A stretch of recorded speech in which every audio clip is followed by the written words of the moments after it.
Good evening, everyone. I hope you're all doing great.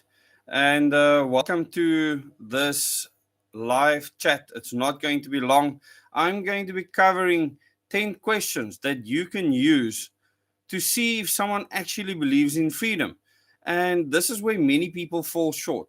You might listen to someone speak on a radio station, in the mainstream media, on social media, and all the things I say might fit your current narrative. But I want you to use these 10 questions. Use them wisely to ask any of these people that you might adore, that you might absolutely love, to see how they feel about your freedom. And this is normally where people come short. When you ask these 10 questions, somewhere along the line, they are going to falter, every single one of them. And then you know that the person doesn't actually care that much about your freedom. They might care or say that they care about many things, but your freedom is not one of those things. And this is why I want you to really share this video as far and as wide as possible. Now, I actually covered this a long time ago. These questions, went through these questions, actually did 10 videos. I did a video on each and every one of these questions. But I think it's important to go through this again and explain this to you briefly. So this is not going to be a long live stream. Hi, everyone. But it's a very important one because you can test any person out there based on these questions with regards to how they feel about your freedom in South Africa. And we've had our freedom removed. We've had our freedom restricted by every single party that is currently represented in Parliament. All 13 of them stood behind President Cyril Ramaphosa when he announced a level 5 lockdown and restricted your freedoms. So they believed, for the greater good of whatever they believed the situation was, that your freedoms may be restricted. And they used the South African Constitution to do that. So let's get into these 10 questions. We have 111 people watching. Welcome to all of you. Please remember to share this link with as many people as you can. But we start with the Constitution of South Africa. The very first question is, are you pro the current Constitution of South Africa? Now, why do I ask this question? Our Constitution currently has fatal flaws in it. And we need to change this Constitution to one where our politicians do not have a right to make decisions for your freedoms at all. They will never have the right to do that unless you give it to them. Our current constitution guarantees that right for them, removes all your so-called rights in the Bill of Rights if there is a circumstance that they believe warrants it. And a state of disaster like we are in right now for electricity supply, and as well as for what was called the COVID pandemic, can give the politicians the right to take your freedoms away, and they absolutely did, and the court supported them. So our current constitution has to be changed in one very important way, besides many other ways, and that is that freedom of choice needs to trump their will or want to protect your life. You have the right to protect your life. No politician should decide how your life should be protected. And this is why we need to change the constitution. Anyone that supports the current constitution will in future take away your right to earn or bear arms, to actually be able to go and purchase firearms, etc. And don't trust people like Neil de Beer that goes and stands on the back of a truck and tells you that what the government is doing is wrong with the current policy. We will not sit down, he says, with them around a table unless they have put certain things in place, which means they're willing to negotiate the removal of your right to bear arms. Be very careful to very meticulously listen to what these people are telling you. Under their conditions, they will take your freedom away. Remember this. Never forget this. The people, especially, they want to put cameras everywhere to monitor, track, and trace you for the greater good. For your greater good. They will decide what the greater good is for you. So our current constitution has to change. So anyone that supports the current constitution in its current form is an enemy to freedom. It has already been used to remove your freedom. Very next, number 2. Does your plan strive towards irrelevance? And this is super important. And this is where most organizations, people, individuals fall flat. They will not give you the tools to be able to stand separate from them.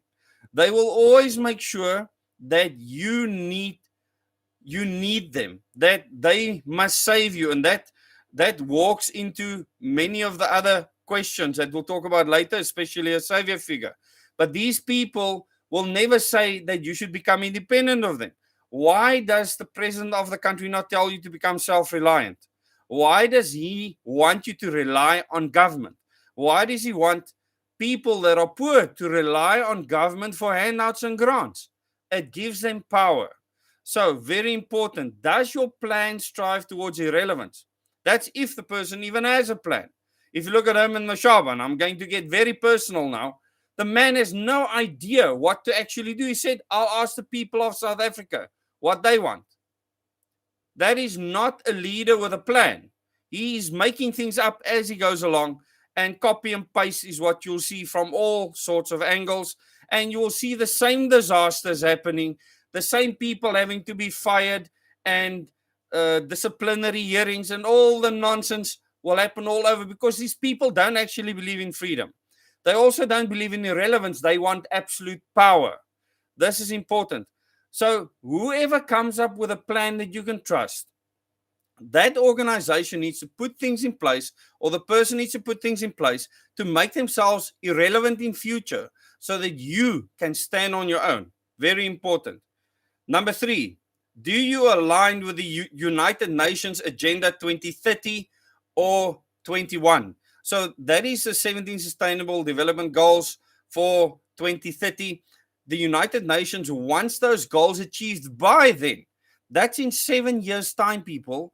They want all those goals implemented. And many things at the World Economic Forum and many other organizations are driving down our throats and into our governments are linked to the Sustainable Development Goals of the United Nations. These goals are not there to save the planet. It is there to control populations. That is what it's there for. And the UN's Agenda 21 is the agenda for the 21st century. If you go and read that agenda, make the time, you will see how it removes your freedom for the greater good. Who makes a decision what the greater good is? The people that control and run the United Nations. An unelected body. Think about what that means. So anyone that supports or aligns with Agenda 2030, the 17 Sustainable Development Goals, or Agenda 21, does not care about your freedom. So ask Herman Mashaba, ask Neil de Beer, ask all these people, Musi Memani, Tuli Maronsela, I don't care who it is, ask them, where do you stand on Agenda 2030? Where do you stand on Agenda 21? And they will fall flat immediately.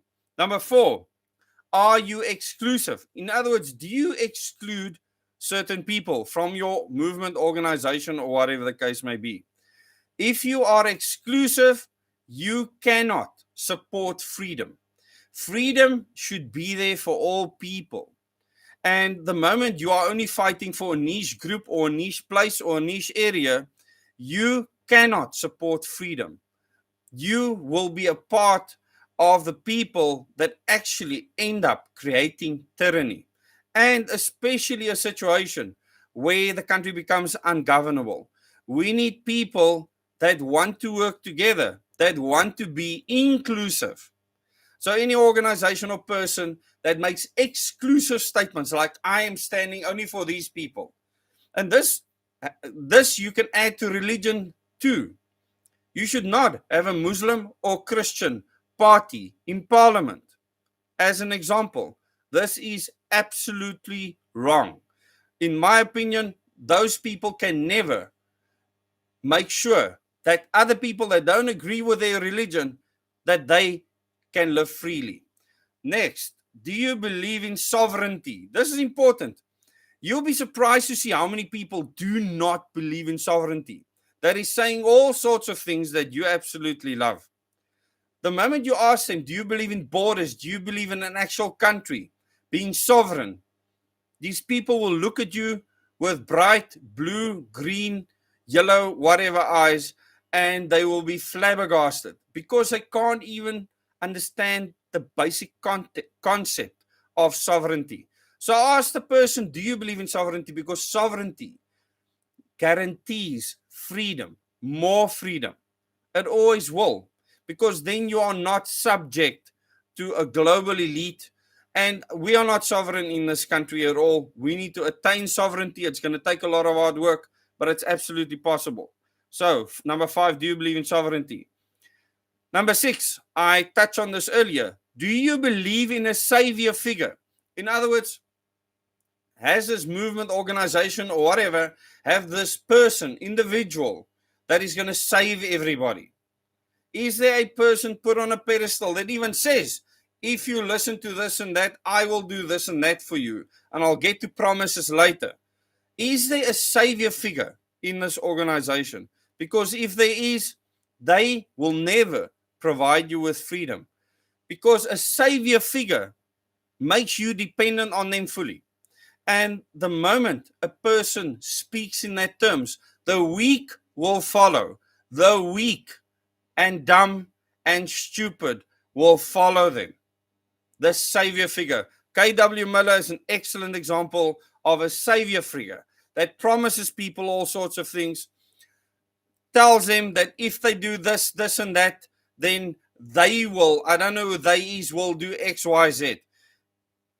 Do not fall for savior figures. Neil de Beer was a perfect example of a savior figure, and I mean, he can go and catch snakes because of me saying this. I'm just going to put it out straight. The next one, number 7. Do you believe in CSE, Comprehensive Sexuality Education? You'll be surprised to see how many of these people believe that kids in school must be taught this perverted rubbish. Go and look at the scripted lesson plans that government wants to force down your child's throat to make them believe that they're not a boy or a girl and many other things. This has nothing to do with religion, people. This has got to do with biology and common sense. And there's a reason why it's important to fight CSE with everything you've got. And that is why I threw my weight behind the hashtag Leave Our Kids Alone movement. Before I even had this channel, my wife had a much bigger following on hashtag Leave Our Kids Alone. There's still over 130,000 people in that group, and they got the government to change their mind. It was that powerful when everyone worked together. But we did not allow government to dictate to us how our kids will be taught, because that's a removal of your freedom as a parent to stand up for what you believe is right. 8, do you mention color in your text or documents or speeches? If you mention color in any of your interactions with regards to race in the country, you do not believe in freedom, because you are being exclusive. And a lot of people, even in their application forms, there's actually parties in parliament that want you to tick what race you are, what color you are on your application form. And I've challenged them on this in the past, and then they would say, yeah, but we need to see how many of what group is actually in our party. And I'm thinking, how messed up is that? So, do people mention color when they talk? Okay.